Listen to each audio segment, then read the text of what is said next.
A medida provisória da reforma do ensino médio proposta anunciada pelo governo trouxe diversas mudanças. De acordo com o MEC, o investimento foi de 1,5 bilhão para poder oferecer o período integral a 500 mil jovens até 2018.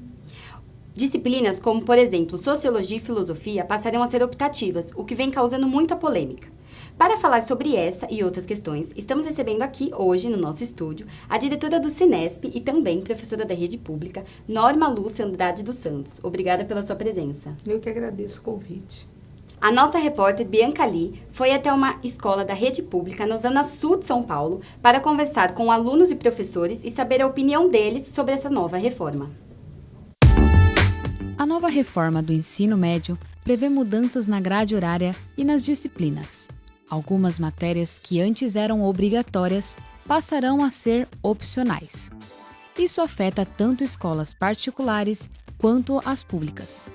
É o caso da Escola Estadual Caetano de Campos, localizado no bairro Consolação, na capital de São Paulo. Nós vamos voltar aos modelos de 30 anos atrás, onde o aluno escolhia do que ele gostava mais. A reforma tem que ser mais pensada, mais discutida, né? Já para os estudantes, a reforma contribuirá para o futuro profissional. Os alunos terão liberdade para escolher as matérias que eles desejam estudar. Assim você não será obrigado a estudar aquilo que de fato você não tem o mínimo interesse. O outro ponto é que as escolas particulares não pretendem fazer tal reforma.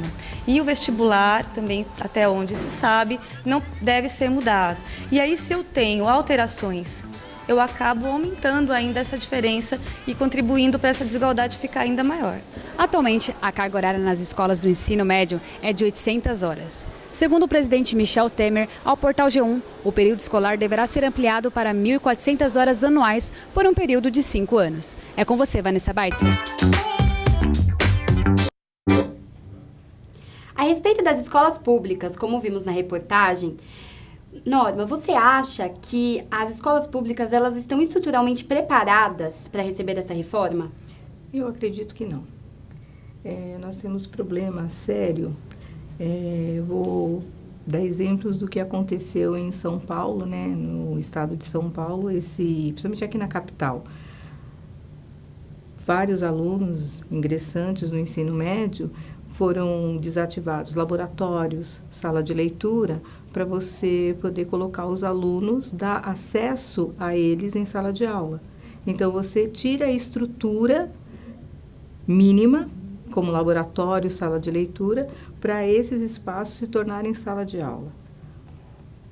Quando eu pego, por exemplo, uma das propostas, agora não é mais proposta, né, é a ampliação do aluno na escola para 7 horas, até ele chegar no integral. Isso vai acarretar mais gastos. Esse ano, agora essa semana, né, essa penúltima semana de março, foi que chegou as merendeiras na escola para poder fazer a merenda para os meninos. Então, você tem a escola, tinha até a merenda, mas você não tinha merendeira. Então, eles ficavam num período de 6 horas na escola, com bolacha e suquinho. Então, toda a estrutura tem que ser alterada para que essa reforma do ensino médio possa acontecer, de fato, dentro das unidades educacionais.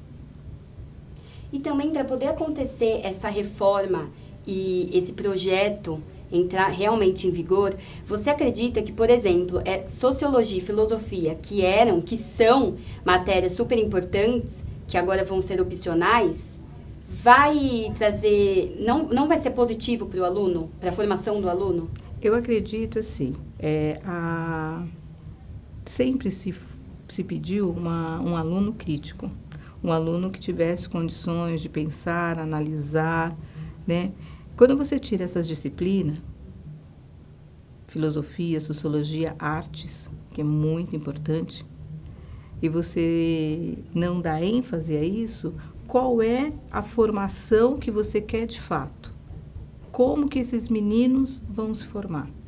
Eu vi na reportagem ali o aluno falando, nós vamos poder escolher aquilo que realmente nós queremos e não estudar matérias que não são importantes, que não significam nada. Mas para você chegar à análise disso, você precisa conhecer. Quando o aluno tem uma estrutura, seja ela familiar ou uma estrutura também financeira, ele tem uma condição de escolha. Quando você tem alunos que não têm essa estrutura familiar ou essa estrutura financeira, ele vai ficar só com o curso técnico. Aí qual é a qualidade desse curso técnico? Como esse curso técnico será dado? Porque para você poder participar, né, entre a escolha dos itinerários, né, formativos, você tem lá a opção do curso técnico. Esse aluno vem para o curso técnico, em uma escola que não vai ter oficina, que não vai ter laboratório, onde esse professor não tem formação, ele vai ser um professor que, por notório saber, vai dar aquela aula. Esse professor do notório saber não precisa mais de didática, porque para eu tenho que saber ensinar para poder efetivamente ensinar. E a didática serve para isso. Tudo bem. Nora, você vai continuar falando sobre a estrutura das escolas públicas, mas agora nós vamos para um rápido intervalo e voltamos no próximo bloco.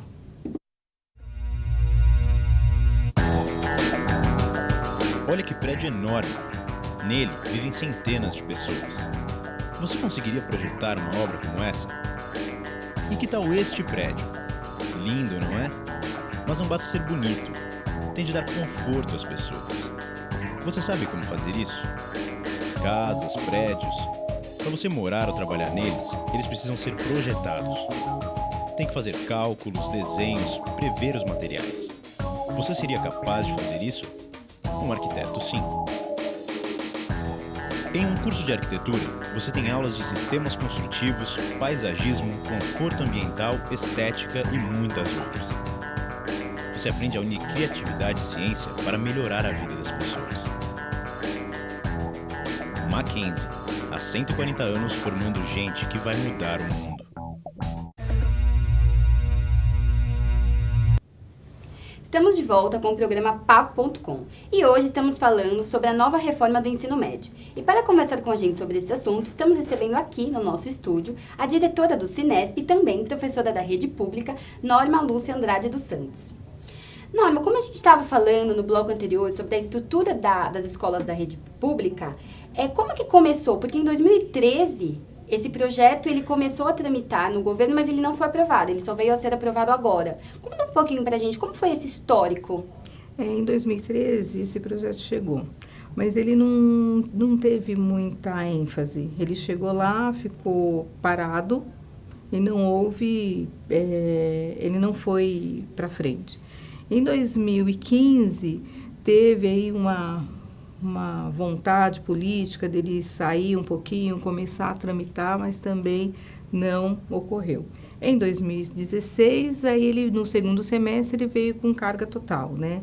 Aí veio como medida provisória, que isso é um retrocesso, né? Como você coloca uma reforma do ensino médio como medida provisória. Isso já é um grande problema. E depois, rapidamente, ele já foi votado.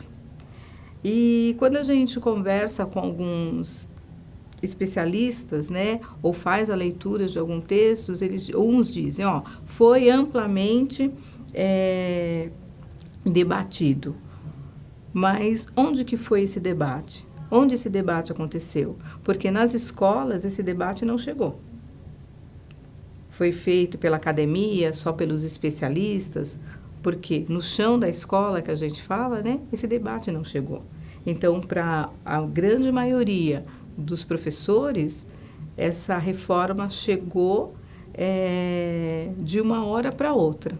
É lógico que, como eu sou diretora do sindicato, a gente vem acompanhando esse processo. Mas mesmo no sindicato acompanhando o processo, a gente sabe que não houve um debate com a sociedade, não houve um debate com os professores. Esse debate ele ficou muito dentro das academias, né? Dentro das universidades.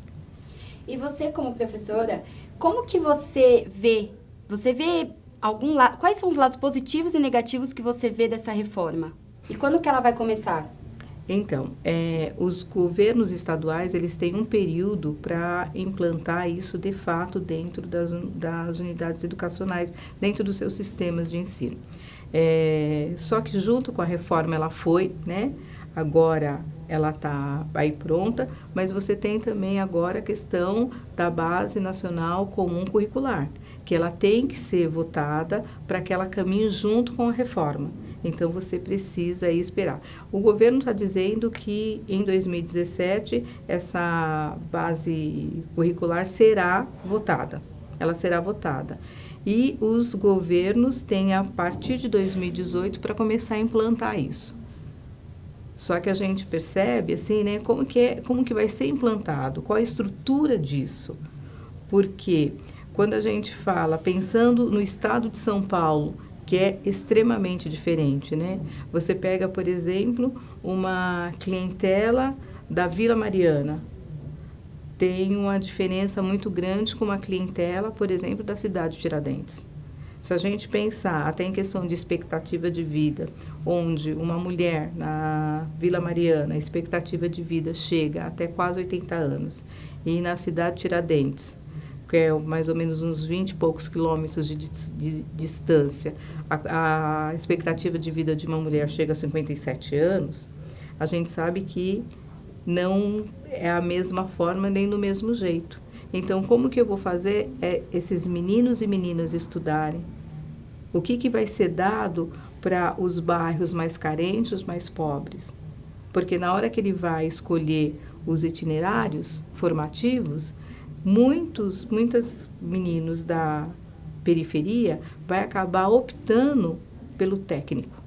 Na hora que ele vai optar para o técnico, que técnico é esse que vai ser dado para ele? Que qualidade é esse técnico? Porque eu tenho uma grande preocupação enquanto sindicato, enquanto educadora, é que nesses cursos técnicos venha as empresas particulares, né? Aí seria a terceirização disso, dá uns cursos de baixa qualidade. E aí ele sai com um diploma, e esse diploma vai servir para quê? Tem muito questionamento hoje que o ensino médio não serve para. Mas será que esse técnico que vai ser dado vai servir? Outra questão também que é extremamente negativa é que cada escola vai ter um itinerário formativo. Então, hoje, eu vou estudar numa escola próxima da minha casa. Mas, às vezes, esse itinerário formativo que eu quero não tem numa escola próxima da minha casa. Então, eu vou ter que fazer um deslocamento para chegar até essa outra escola. Para um aluno com condições financeiras melhores, isso não é um grande problema.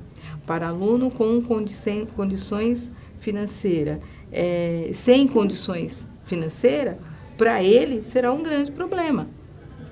Aí as pessoas falam, olha, mas tem o passe livre.